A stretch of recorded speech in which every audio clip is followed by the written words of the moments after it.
Hey, what's up? This is Brandon Simmons for BrandonSimmons.biz. This is my weekly video blog called Bullheaded, a review of the Houston Texans news, as well as a preview of the upcoming game matchups.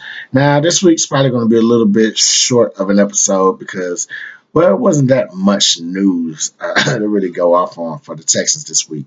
I will say this about the game from Sunday. My only bright spot from that loss against the Titans was that Deshaun Watson looked like he was starting to get back into his form a little bit. It probably helped that we did have Will Fuller back in the lineup. So we had Fuller and Hopkins to his disposal. So he was able to get the ball downfield, able to get a deep pass to Fuller, which kept it, and his play, it just kind of kept us in the game and everything. Now, at the end, he probably should have did a little bit more as far as like taking care of the ball and everything on that last play. But it is what it is. He's still a young quarterback.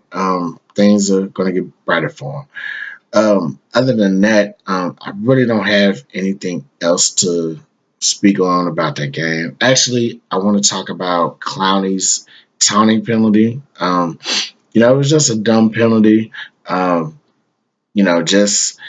If they're crashing into the sidelines, like, you don't have to respond to them, man. Just let them go. You know what I'm saying? It's bad enough that you were hurt. It wasn't in the game, but it is what it is with that.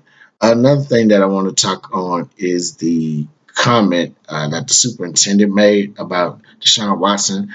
We're so far into the week, I don't really want to just dive into that, but pretty much when it comes to black quarterbacks, it's such a long and complex history.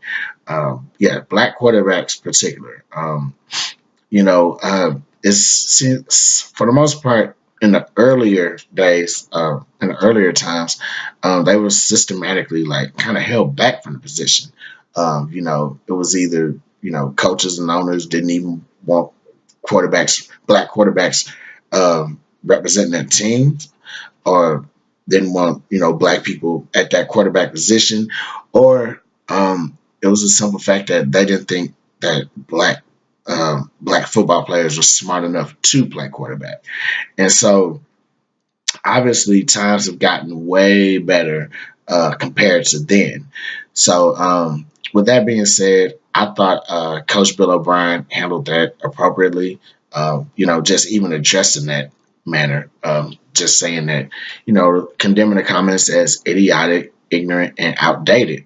And that's what they pretty much are. Of course, back then, that was the whole mindset, but nowadays you do see more black quarterbacks, getting drafted into the league. You popping up around the league, sign the teams. You definitely see them in college campuses. So, obviously, the team has moved on from that. Deshaun has moved on from that, and everybody's focused on the Giants this week. So, can we count on getting a Giants win?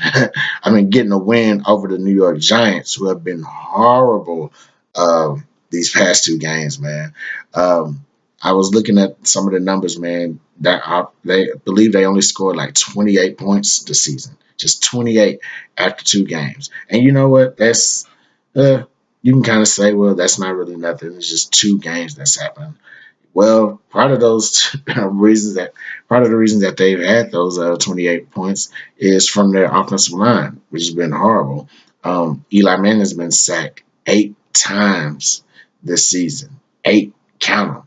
I believe 6 times in this Dallas Cowboys game, and they were just all over him, man. Like, that offensive line is just bad. It's been bad for a while, but as Eli's getting older, who knows if he's gonna make it.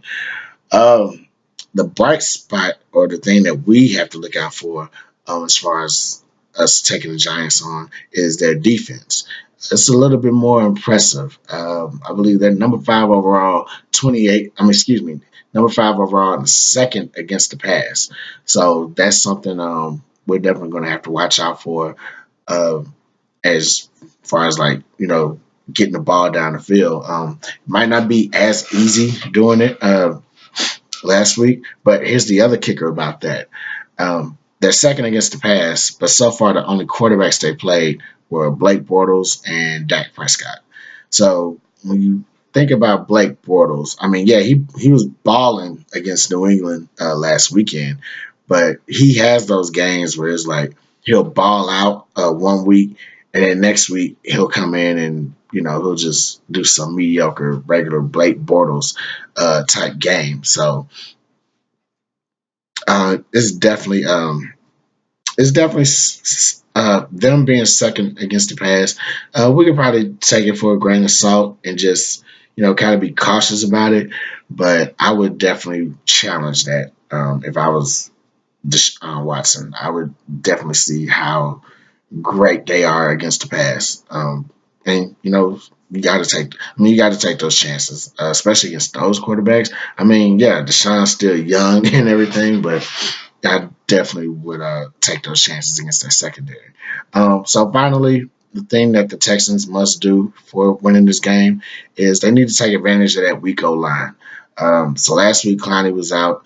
Hopefully, he'll be back in the lineup with Watt, with Merciless. All three of them were in the lineup Monday. I mean, not Monday, but against the Patriots in Week 1. But they could not get a pass rush. So hopefully, this is the game that'll start that off. Another thing the Texans can do is just take advantage of the Giants' weakness against the run. They giving up like 100 plus yards. Excuse me, actually gave up 114 yards in Week 1. And so last week they gave up 35, but I mean against Saquon, excuse me, um, yeah, against Zeke Elliott and that O line that was having their own troubles, that's probably a little, gift for them. But yeah, definitely I would challenge their run defense as well. Texans have to. We've been doing great last 2 weeks with our own running game, so hopefully it will stay consistent and we'll be able to take this W. So that's all I got for this week. I'm Brandon Simmons for Brandon Simmons.biz. Holla black.